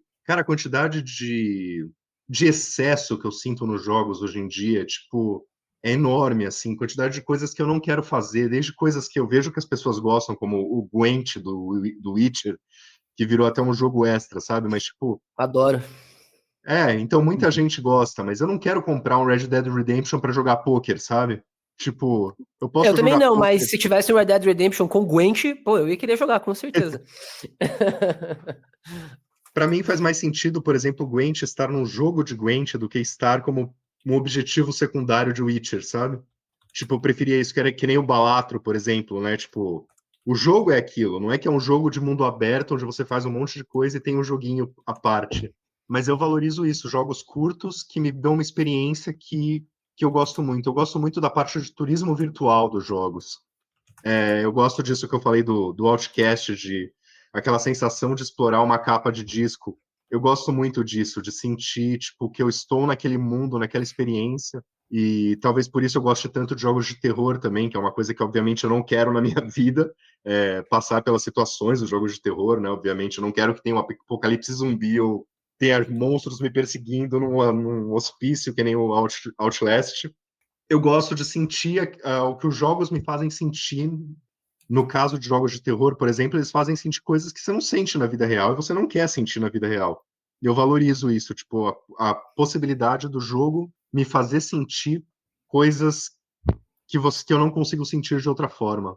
Talvez justamente por isso você esteja um pouco saturado, assim, né, de jogos que duram muito tempo também, porque eles acabam replicando não só experiências de outros jogos com tamanhos equivalentes e propostas parecidas, mas porque eles acabam se repetindo também, né? Quando a gente joga um jogo, Ah, muitas vezes, acaba, né? Você pode se interessar ali, mas deixa de ser especial em algum momento, né? Que nem a gente falou do Homem-Aranha no episódio passado.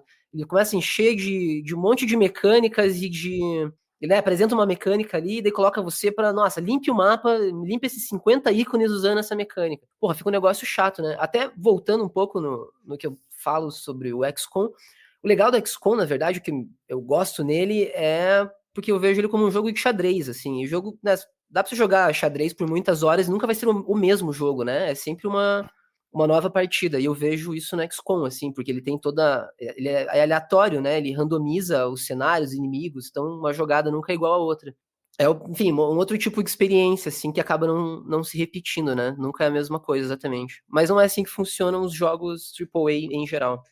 Você pensar, por exemplo, isso que eu falei de jogos curtos, jogos como Vanquish, o jogo dura tipo 5 horas. Eu adoro aquele jogo, cara. Eu já joguei ele tantas vezes, sabe? Tipo, um jogo como Red Dead Redemption 2, eu até tenho vontade de jogar de novo, porque eu gostei muito de jogar, mas ele exige um investimento tão grande de tempo. Tipo, não acho que eu vou conseguir, na minha vida, jogar uma segunda vez. Agora eu acho que eu vou, na minha vida, jogar outras vezes o Vanquish, sabe? Uhum. Sim, com certeza. Eu, inclusive, É, joguei o Vanquish esses dias. Tem uma resenha pra sair aí no Antropo Gamer nas próximas semanas sobre o jogo. jogo muito bom. Legal. Gosto muito dele também. Vanquish é um desses jogos satisfatórios de jogar, assim, né? Uma experiência mecânica muito interessante. Penso da Uhum. mesma maneira, cara. Quanto mais longo o jogo, mais me desanima para rejogar. E a gente está falando bastante disso de tempo, né? Acho que tempo acaba sendo o público dos videogames costuma pensar bastante que, tipo, eu já vi isso, muitos comentários assim, vocês já devem ter visto também, mas o jogo Uhum. dura 10 horas, então não vale o preço. Tipo, esse tipo de argumentação. E aí eu pensei aqui, a maioria das pessoas do mundo, assim, por exemplo, a minha esposa já jogou horas, dúzias de horas de Tetris. E a Uhum. maioria das pessoas já jogou mais Tetris do que Uncharted. Mas Tetris vale mais que Uncharted? Eu não acho que a minha esposa pagaria num Tetris o valor que eu pagaria no Uncharted. O que vocês acham disso? Eu acho que as pessoas não sabem muito do que estão falando porque elas pagam R$ 50 para ver um filme de 2 horas no cinema. Então, é exatamente isso que eu ia Então, falar. Eu ia dar esse exemplo do cinema, cara. Porque você nunca vai no cinema e você sai falando assim, ah, não valeu os R$ 50 que eu paguei porque o é, filme tinha 1 hora e meia. Ele não tinha 2 horas ou 2 horas e meia como eu esperava. é, Ninguém avalia Você dessa forma. costuma Então, por falar, que a gente não deveria valeu, não avaliar, né? valeu os R$ 50 porque era ruim, não porque era É, curto, né? exatamente, né? Eu acho que Faz não é mais sentido. uma medida válida, assim, para você saber se o jogo vale ou não. sim. Claro, isso é uma coisa, né, subjetiva ali, pessoal, para cada um. A pessoa pode achar, falar, porra, eu gastei uma grana nesse jogo e ele terminou rapidinho. Mas, provavelmente, como a gente tá dizendo, se for um jogo que seja realmente interessante, que seja bom, a pessoa não vai ter se importado. Se, né, conseguir Uhum. satisfazer ela daquele jeito, não é o tempo que vai valer a pena. Eu não sei quem pensa assim. Realmente tem muitos comentários na internet, você encontra bastante gente reclamando assim, mas será que as pessoas pensam assim mesmo, de verdade? Eu nunca conheci pessoalmente Elas, ninguém assim. elas pensam, já tive o desprazer de conhecer, mas aí a gente tem que usar um recurso que ele é muito importante, que é o recurso da generalização. E eu sou muito a favor dele. Por quê?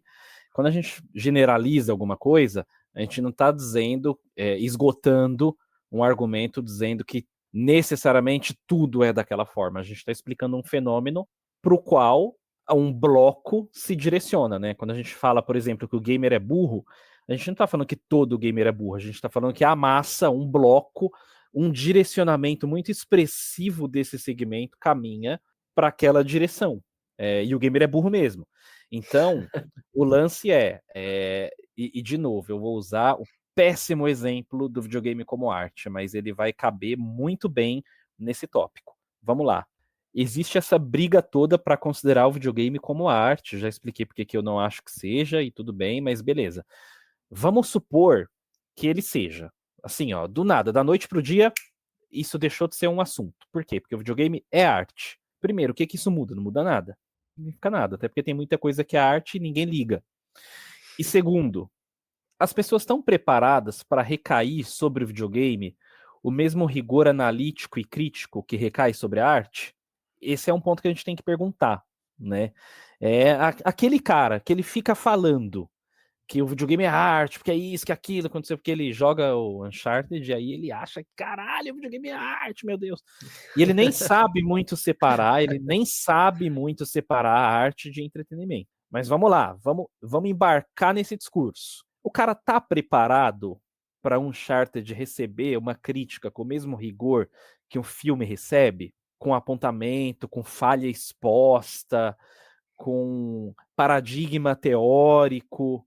Ele não tá, porque não Olha, existe preparo nessa é, comunidade. eu acho que esse cara, o gamer burro que você está falando, não está, mas particularmente eu adoraria ver isso, Mas essa aí. análise analítica É, sobre o mundo mas dos games. Eu acho que, é. inclusive, no Anthropogamer e no Delphos, a gente tenta levar para esse caminho, que eu acho que é bem bacana. Eu gostaria Sim. de ver mais isso no Só que assim, mundo em geral.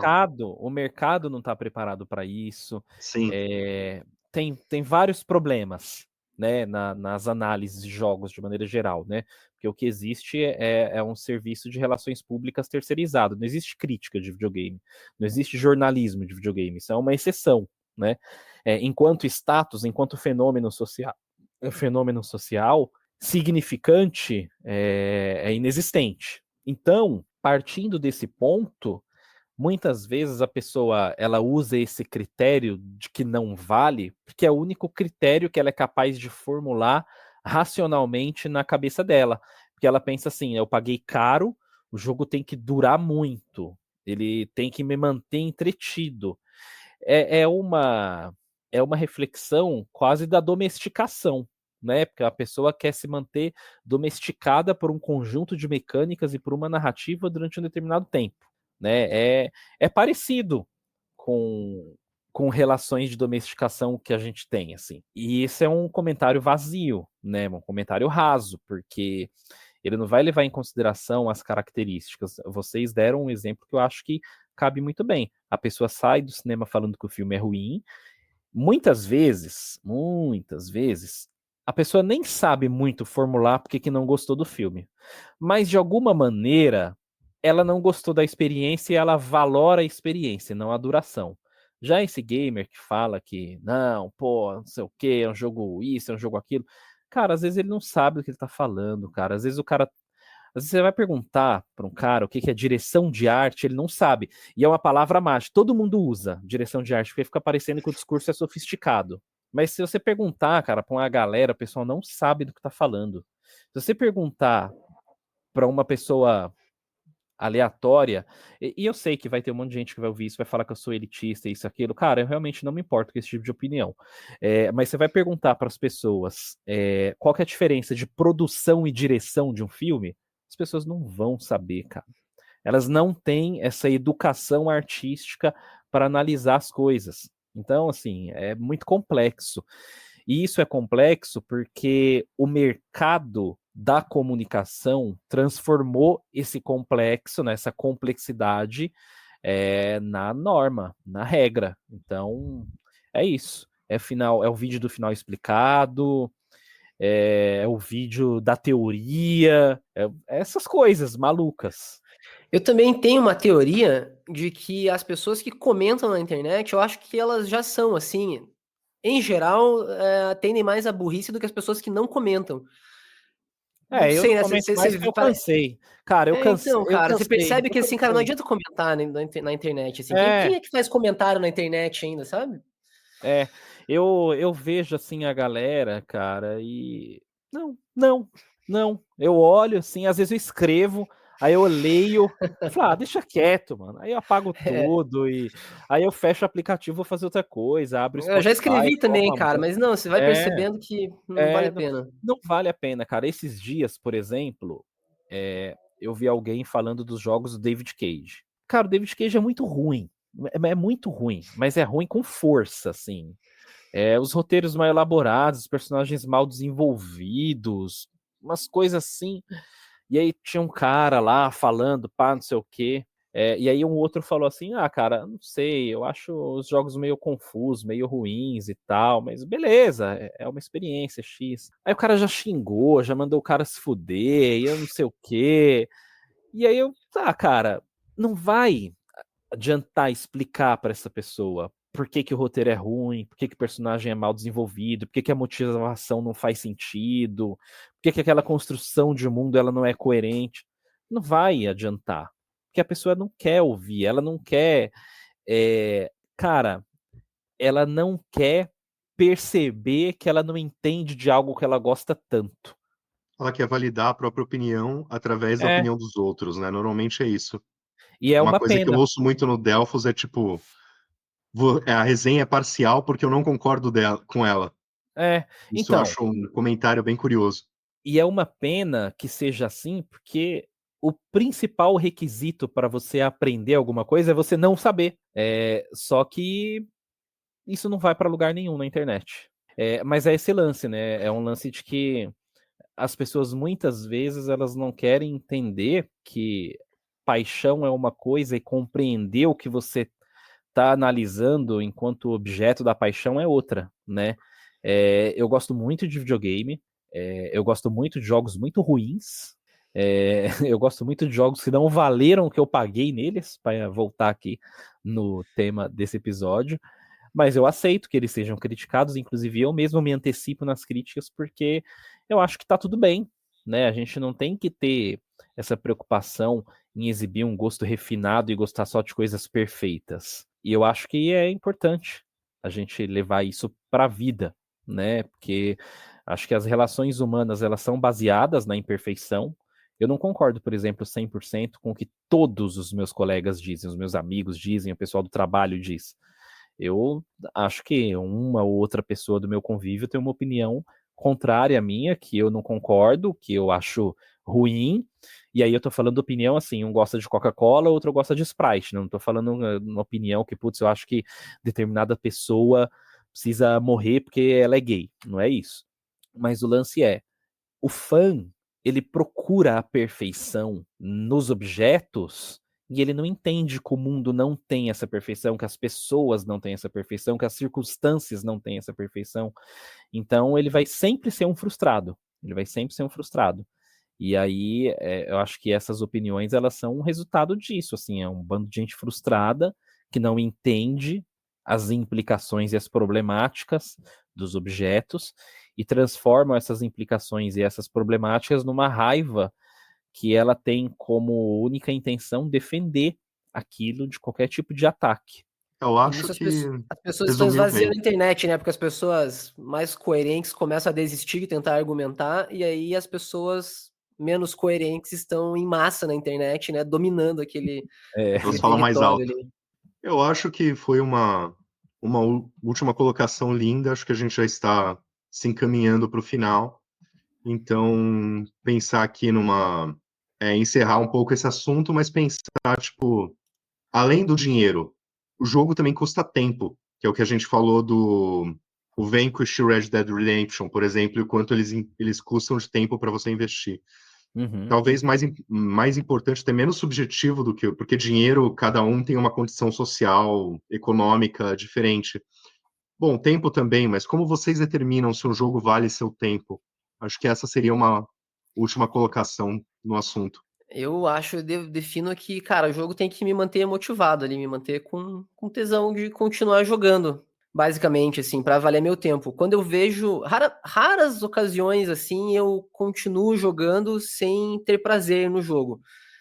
Geralmente quando eu tô resenhando, né? Um jogo que eu tô resenhando, assim, eu não quero, só porque eu não tô gostando do jogo, eu não quero parar antes de chegar ao final, porque eu quero ter uma visão holística ali, né? Pra poder fazer uma resenha adequada, poder meter o pau no jogo sabendo todos os defeitos dele do É, começo ao fim.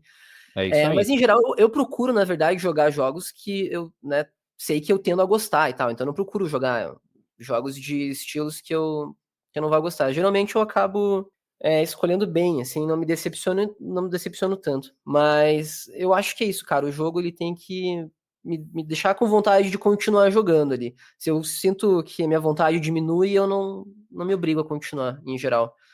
Então é basicamente isso, assim. Meu tempo é destinado ao que tá me fazendo feliz naquele momento. Eu tenho uma opinião parecida, e aí quando eu sinto que eu terminei o jogo e eu ainda gostaria de continuar nele, aí eu procuro objetivos paralelos, assim, porque enquanto eu tô jogando o jogo, eu procuro equilibrar campanha e side quests, mas se eu vejo que as side quests elas não agregam alguma coisa, eu não perco tempo com elas, né? Eu vou avançando ali. Então, eu não opero assim, eu não costumo funcionar dentro de uma regra total, mas de modo geral é isso. Eu foco na campanha e se eu gostei da experiência, eu permaneço para tentar fazer o que faltou e ver, inclusive, aí eu analiso, né, se aquelas coisas que eu fiz posteriormente, elas também agregaram um tipo de valor e tal. Quando eu percebo que esse valor está sendo agregado durante o jogo, eu vou mantendo. Um bom exemplo é o do Witcher 3, que as sidequests são muito boas, então eu procurei jogar a campanha tangenciando ali, fazendo uma ou outra, porque eu acho que elas são interessantes e agregam. Já um exemplo contrário são os jogos da Ubisoft. Eu não costumo fazer nenhuma campanha paralela deles, porque elas são péssimas. É sempre levar um objeto do ponto A ao ponto B, e aí a motivação é sempre muito simples e a recompensa é muito risível. Então não compensa gastar tempo com isso dentro desses jogos. E jogo muito longo, eu ignoro ou eu postergo. Ignoro quando é um gênero que eu não gosto, postergo quando é um gênero que eu gosto, mas eu sei que eu não vou ter tempo para me dedicar. Agora, mesmo jogos para os quais eu não tenho interesse muito imediato, se ele está sendo bem falado e se ele é um jogo que, de certa maneira, apresenta uma ruptura, eu gosto de conhecer para ver que tipo de experiência que é. Não significa que eu vou continuar, porque eu tenho muita facilidade em abandonar jogo que eu não gosto. Isso deve ser extremamente saudável. É E uma habilidade que eu não tenho e que eu sinto falta. deixa eu emendar uma pergunta aqui pra vocês agora. Vocês vão lá e compram um jogo, mesmo que seja, sei lá, um jogo em promoção e tal. Vocês não se sentem assim um pouquinho obrigados a jogar, a terminar ali em algum momento? Ou vocês falam, não, dane-se, comprei o jogo, não gostei, eu não vou jogar. Eu falo isso porque eu tenho um pouco disso com produtos em geral, em coisas, sei lá, eu compro uma camiseta. Acontece muito pouco, né? Porque eu penso muito antes de comprar as coisas. Mas se eu compro uma camiseta e vejo que eu não tô usando a camiseta, eu falo, porra, não devia ter gastado dinheiro. Vou usar a camiseta pra justificar ali a grana que eu gastei com ela. Então eu acabo tendo um pouco disso com o jogo também.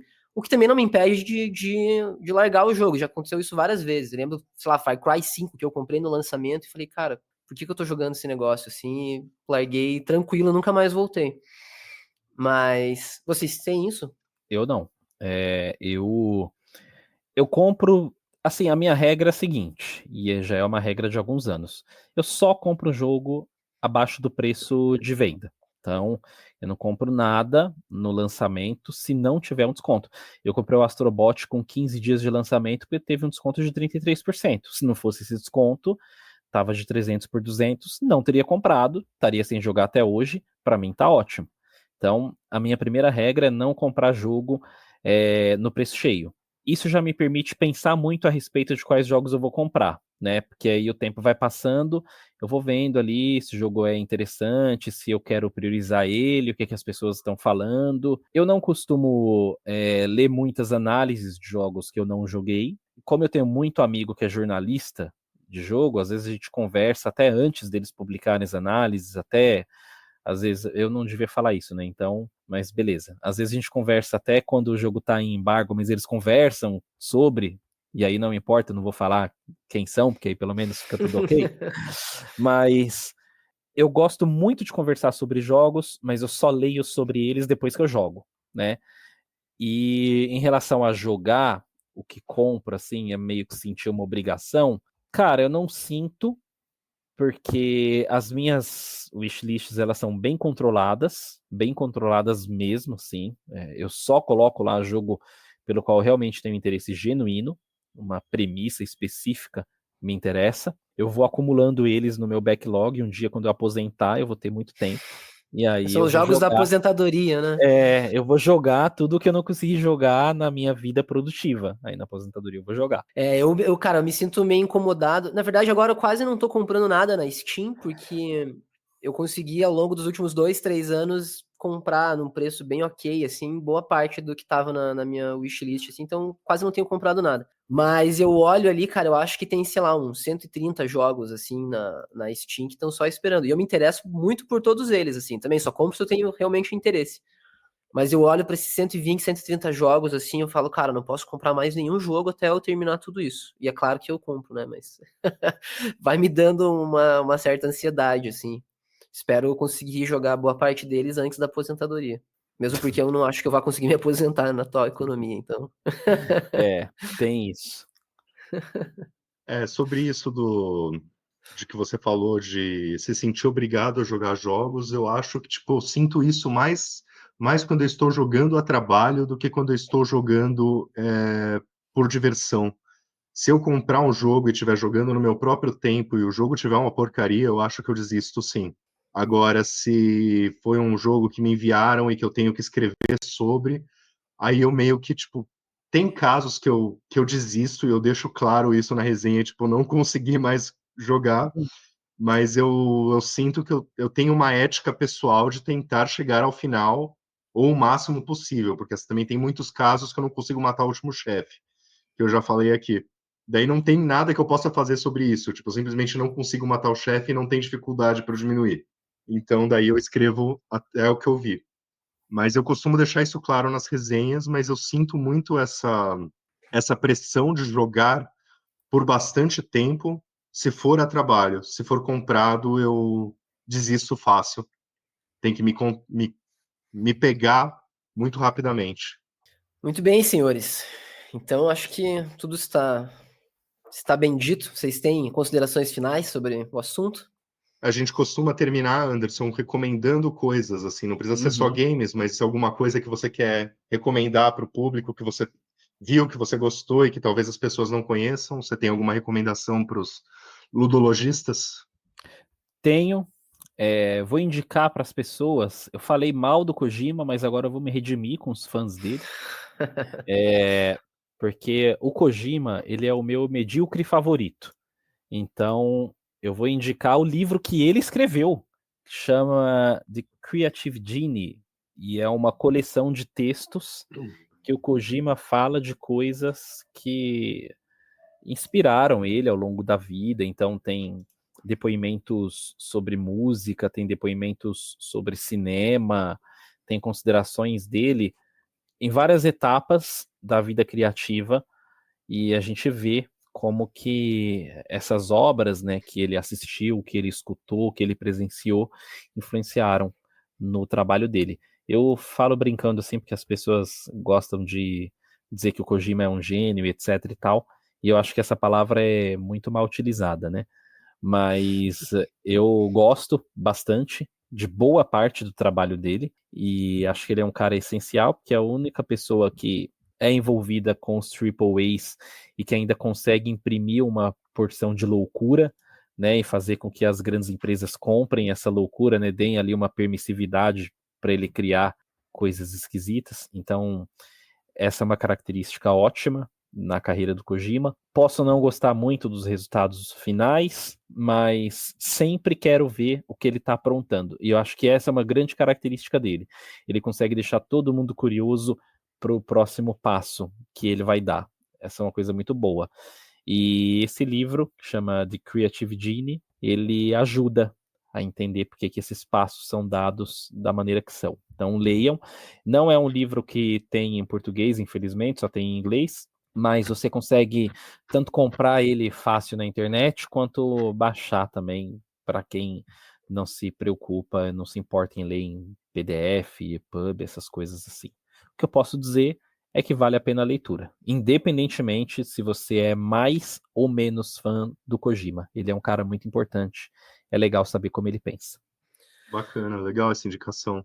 Eu queria indicar uma coisa que é um jogo que eu acho que as pessoas não conhecem e que eu não tive a oportunidade de escrever sobre ele no Delphos, mas é aquelas coisas de um jogo gostoso. Ele se chama Iron Meat. Eu olhei agora, ele está saindo por R$ 60 no Steam. Aparentemente é preço cheio, então deve dar para pegar em promoções menores. Ele é um Contra cover. Falam muito daquele cover brasileiro do Contra, que é o Blazing Chrome, se eu não me engano. Uhum, Esse Iron Meat, eu acho ele mais gostoso do que o Blazing Chrome. Ele é uhum, totalmente igual ao Contra, é o mesmo, mesmas mecânicas, mesmo estilo, tudo. Mas ele é muito gostoso de jogar, ele tem um visual de pixel art muito bonitinho. Tem a violência, aquela violência bem crocante de pixel art. E tem, tipo, músicas bem pegadas na guitarra, assim, que são bem legais também. Tipo, é um jogo que todo o audiovisual dele é bem legal. E eu acho, inclusive, mais gostoso do que o próprio Contra, porque o Contra eu sempre achei ele muito frustrante, muito difícil. E esse ele tem as opções de dificuldade e tal, e no fácil ele é esquema fliperama, assim, tipo, você tem praticamente vida infinita para jogar à vontade. Então uhum. fica aí a minha indicação. Resgatando o que o Anderson estava falando sobre o Kojima, eu achei curioso. A gente citou o Death Stranding, né, nesse episódio, e a gente falou sobre ele também no episódio anterior. O Thiago Reich veio aqui, e a gente falou um pouco justamente sobre isso. Assim, ele tem a mesma opinião que você, Anderson, de que o Kojima é legal, assim, porque mesmo quando as coisas não funcionam, as coisas são malucas, né? É um cara que, bem como você disse, consegue imprimir sua identidade ali e injetar um pouquinho de loucura numa indústria que tá se encaminhando para uma certa mesmice, né? Uhum. E eu sou super a favor dessa ideia também. Eu gosto bastante do Death Stranding. E concordo também que talvez chamar o Kojima de gênio é ignorar todas as outras pessoas também, né? Que influenciaram as ideias dele e tal. Mas, enfim, essa é uma discussão que fica para uma próxima vez. Mas achei curioso, assim, que ele foi retomado nesse episódio Não, de eu, novo. eu, eu gosto dele, cara. O Kojima, ele é um cara. Eu acho que ele vive uma vida muito louca, assim, de um rockstar dos games. É uma vida interessantíssima, cercado de pessoas interessantíssimas também. Eu acho que ele deve ser uma pessoa mais legal do que um criador, assim, acho que ele deve ser um amigo muito interessante de se ter uma amizade, mas é, gosto que ele exista, cara. E é um pouco disso que a gente Legal. falou, né?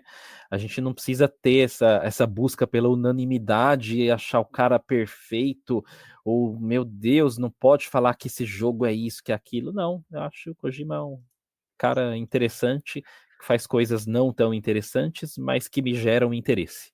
Com certeza. E deixando então as minhas recomendações, aqui tem dois textinhos que eu vou deixar o link aqui, que tem bastante a ver com o assunto do episódio. O primeiro se chama Por que os jogos custam tanto para serem feitos? E é um artigo relativamente breve, assim, em que são discutidos os principais pontos, assim, de custos dos jogos atualmente. E é interessante porque divide bastante, assim, ele setoriza, digamos, né, a produção e explica um pouco sobre como funciona cada etapa da produção do jogo, qual que é a média, que tipos de jogos custam mais, e vai explicar por que um RPG vai custar mais do que um jogo de plataforma.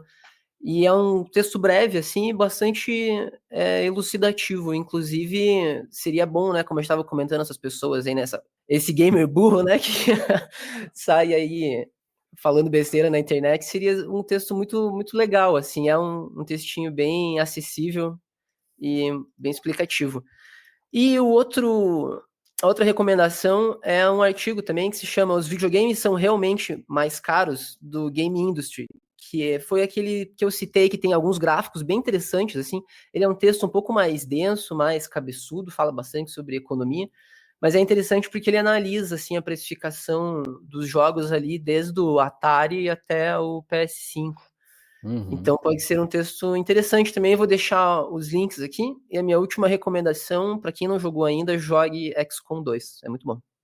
Você tem Excelente. certeza que você recomenda um jogo que você ficou 400 horas nele? Eu Ah, lembro cara, aqueles, tem que aqueles recomendar, né? reviews de Steam, tipo, não gostei não, 400 horas de jogo, sabe?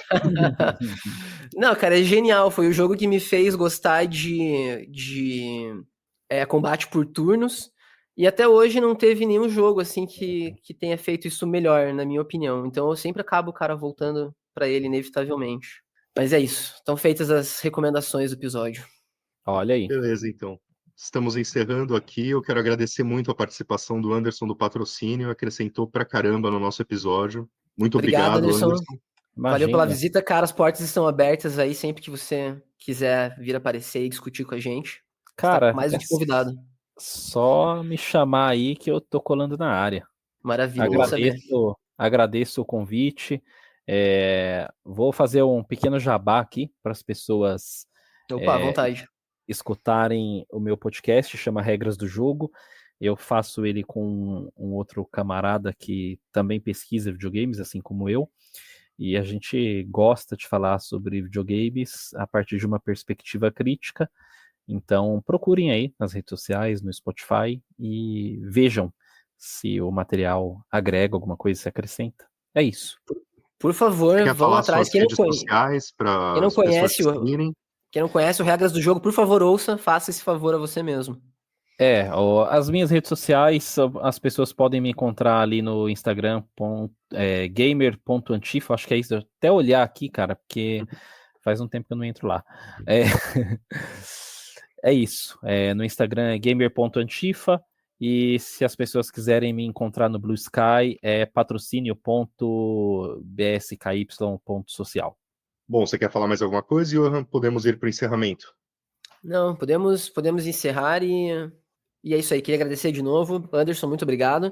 Valeu. E reforçar a galera, realmente escutem o Regras do Jogo, porque o trabalho dos caras é foda. É bom, assim, modéstia à parte, a gente faz com muito carinho. A gente faz com muito carinho e é totalmente fora do circuito comercial. Então, a gente realmente elabora críticas a respeito da indústria, dos jogos e do que está acontecendo no mundo. Você não acha que os jogos são artes, mas você trata como se fosse. Tenho até amigos que consideram jogos como arte.